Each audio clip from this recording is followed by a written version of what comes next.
1328. The declining Yuan dynasty. The descendants of Chinggis Khan have reigned over China for over 50 years. However, after continuous factional struggles, succession crises and natural disasters, the empire has fallen to great civil and governmental instability. Following a strategic coup by the Kipchak military commander Tugh Temur, the imperial government has landed into the hands of the ambitious general.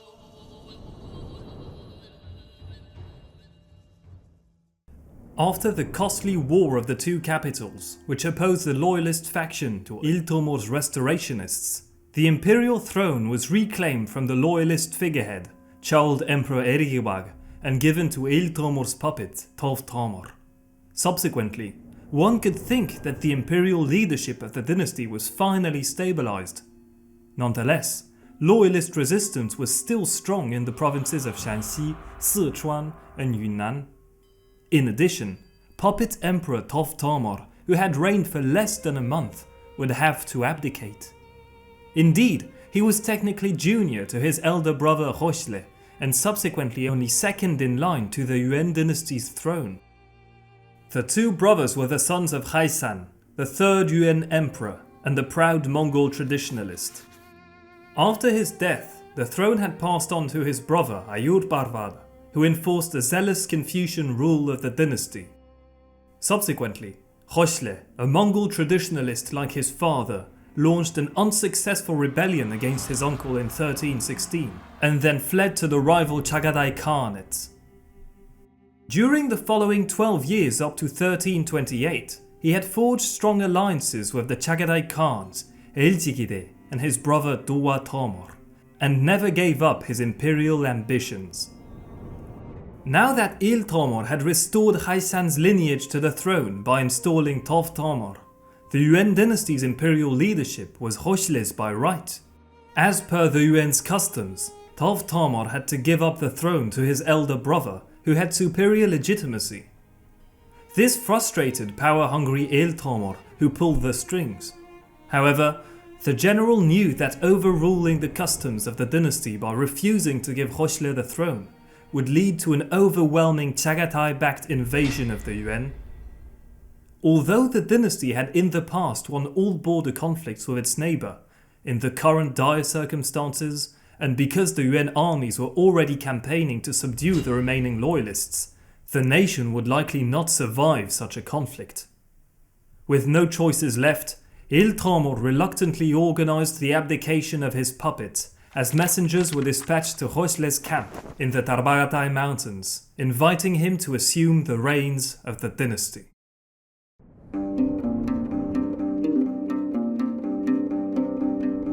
With great pride, Khoshila departed for the Yuan dynasty with a large retinue, including his allies the Chagatai Khans. By the 27th of February 1329, the Mongol prince enthroned himself in the north of Karakorum, making clear he would adhere to Mongol traditions like his father. Khoshila would be recorded in history as Emperor Mingzong of Yuan and Khutughtu Khan of the Mongolian Empire. Tugh Temur was immediately designated as the heir apparent, in a parallel scenario to their father and uncle, Khaisan and Ayurbarvad. And a new government was formed, essentially composed of Mongol princes from the steppe, including several Chagatai nobles. The ambitious Tugh Temur was losing his grip on the dynasty. During the following months, the Yuan dynasty would be focused on organising relief programs for disaster-stricken regions and pacifying the nation from loyalist rebels. Although costly, the campaigns were going well. Sichuan was successfully subdued in May 1329. Back in Khanbalik, Tugh Temur, who had abdicated, prepared to personally transfer the Yuan imperial seal to his elder brother in a symbolic gesture. For this occasion, Khaisan's sons planned to reunite on the 26th of August in a symbolic place, Zhongdu, the city Khaisan himself had built to be his personal capital. As the two brothers reunited for the first time in over a decade, a great banquet was held and the imperial seal passed from Tugh Temur to Khoshila. Inevitably, political intrigue struck once more. Just 4 days after the reunion, the new emperor collapsed and died. He was evidently poisoned, an assassination likely orchestrated by Commander Temür, who planned to reinstate his puppet as the emperor. Toghon Temür himself may have been involved in the assassination, though this is uncertain. In any case, he was now the sole heir of the empire. Within a week, he returned to Shangdu, where he was crowned for a second time on the 8th of September. However, given that his ascension had been the result of a coup, a civil war and a regicide, Toghon Temür's reign would be tainted by an aura of illegitimacy.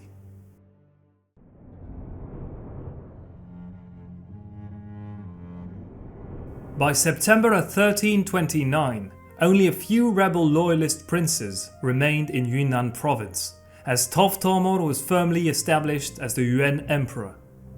However, it was clear he held this title in name only. As a puppet of Temür and his loyal right-hand man, General Bayan of the Merkit tribe, the emperor had little control over state affairs. The nominal leader was evidently less interested in politics rather than culture anyway, and preferred to use his imperial influence to promote the latter. Indeed, Toghon Temür was unequivocally the most cultivated of all the Yuan emperors. He was perfectly fluent in both Mongolian and Chinese, and possibly versed in other languages of the empire as well. The emperor was also a thorough practitioner and patron of the arts.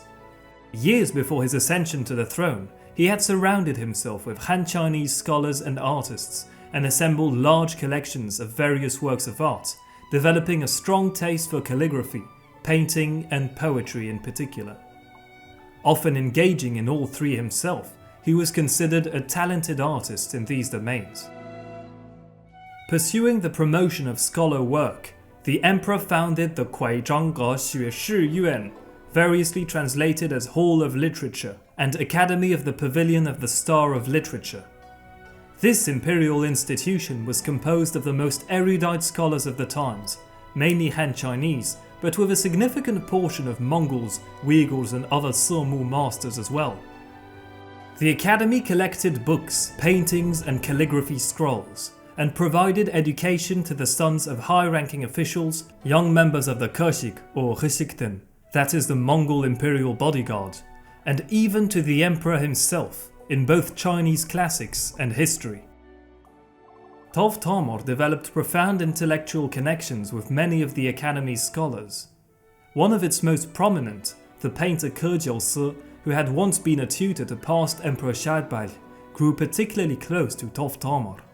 The pair would enjoy much time together, discussing philosophy and art, and identifying works for the collection.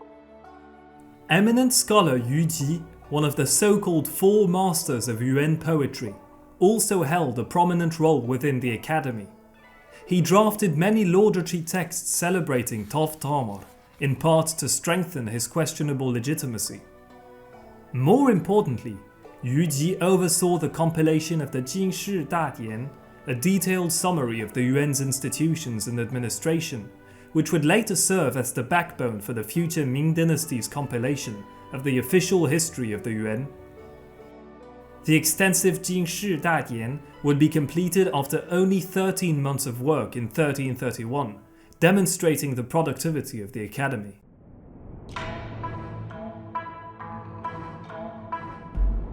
In the quest of the Han Chinese elite's approval, and possibly by personal conviction as well, Toghon Temür would devote much to Confucianism, both in policies and rituals.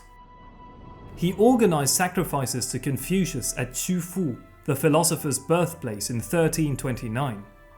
The following year, he personally conducted the Jiaosi, the offering of sacrifices to heaven and earth in the capital's suburban area, a traditional Chinese imperial custom.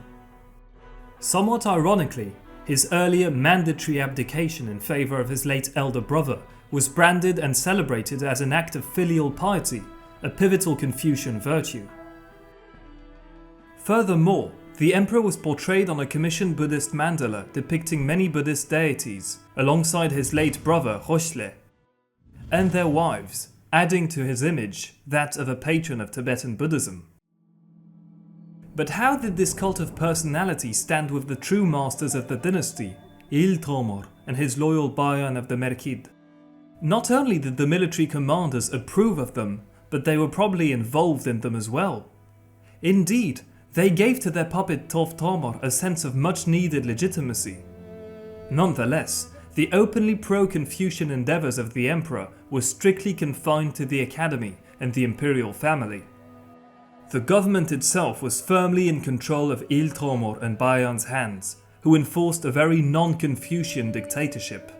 Both accumulated prestigious and powerful titles, as well as the direct control of elite forces. The dictators even took imperial princesses as wives, in a shocking defiance of Yuan customs. However, maintaining the reins of the dynasty meant ensuring tight loyalty where it mattered. One of their first measures after Khoshila's assassination had been a complete purge of pro-Khoshila officials, as well as overly influent Confucian scholars, followed by the creation of a new administration composed of dependable retainers. Many of their relatives were also granted prominent position, ensuring loyalty, sometimes at the cost of talent. To buy the obedience of Mongol princes throughout the nation, many prestigious titles and monetary grants were distributed, and to enforce respect and maintain ties with the other khanates of the Mongol Empire, nobles were sent as diplomats to the Chagatai Khanate, the Golden Horde and the Il Khanate, who all returned tribute missions to the Yuan dynasty.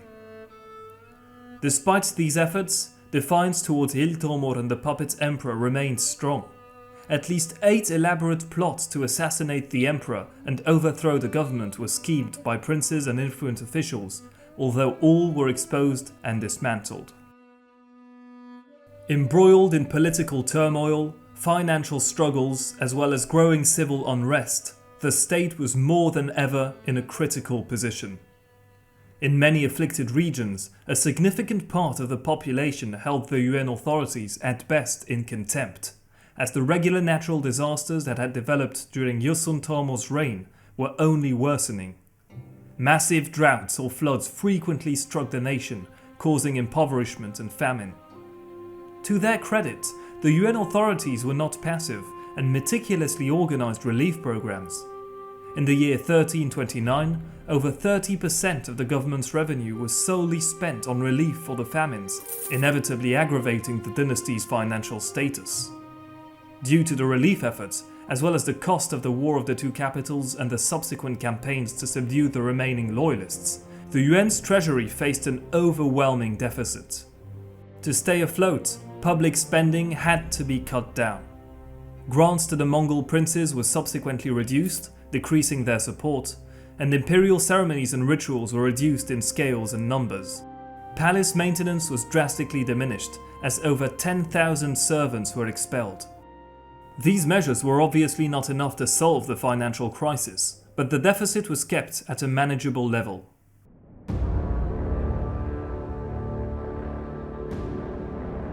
To avoid another succession crisis, the question of the emperor's heir had to be addressed.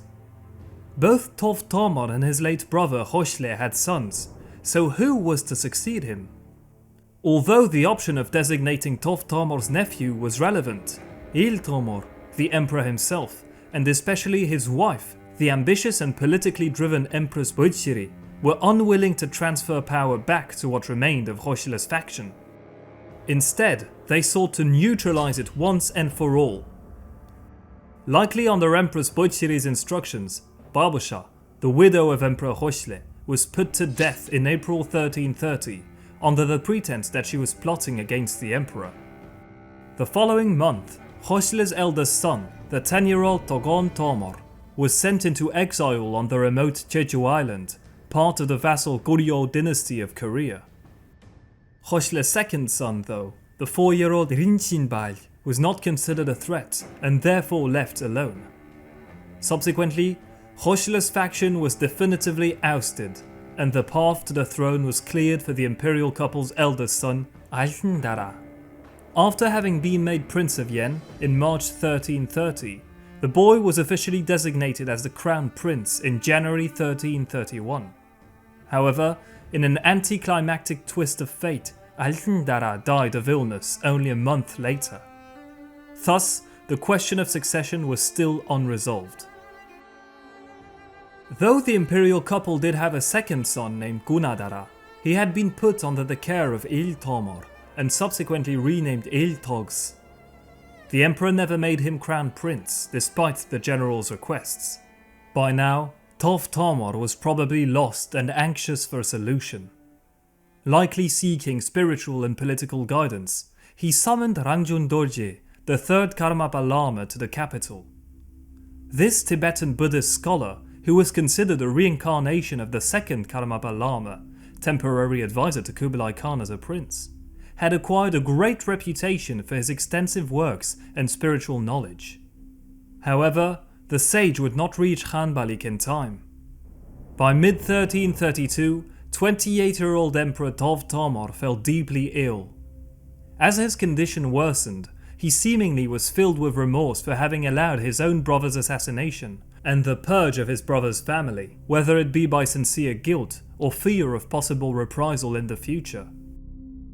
In a surprise to all, on his deathbed, the emperor reportedly requested that Khoshila's sons should succeed him after all, not his own Toghs. Toghon Temür then died on the 2nd of September 1332 without an officially designated heir. Subsequently, his widow, Empress Budashiri, assumed the regency of the empire as per the customs of the Yuan dynasty. Although she had been a key component in the purge of Khoshila's faction, she was now resolved to respect her late husband's wishes and choose a successor within the late emperor's nephews. Temür, fearing reprisal as the prime suspect in Khoshila's assassination, firmly opposed the restoration of his sons. The Kipchak commander pleaded for Toghs to be enthroned instead, but Empress Budashiri was adamant on respecting Toghon Temür's wish. Subsequently, a compromise was found. Instead of recalling Khoshila's eldest son, the alienated and likely spiteful Toghon Temür, from exile, his second son, the 6-year-old Rinchinbal, was selected instead. As a young child, he could be more easily controlled as a puppet. Toghon Temür's wish would be honoured and Khoshila's lineage respected. Without further ado, the boy who was already in Khanbalik was enthroned in the capital on the 13th of October 1332. However, his symbolic reign was cut short, as Rinchinbal died after only 51 days on the throne on the 14th of December 1332. Now, there were no more obstacles in 12-year-old Toghon Temür's way to the throne. He would be the next emperor of the Yuan dynasty. None of the elite, however, realized that he would be both its longest reigning monarch and its last. The Yuan dynasty would collapse. Thank you for watching my video, I hope you enjoyed it. If so, please leave a like and subscribe to the channel. If you have any questions or requests, feel free to leave them in the comment section below.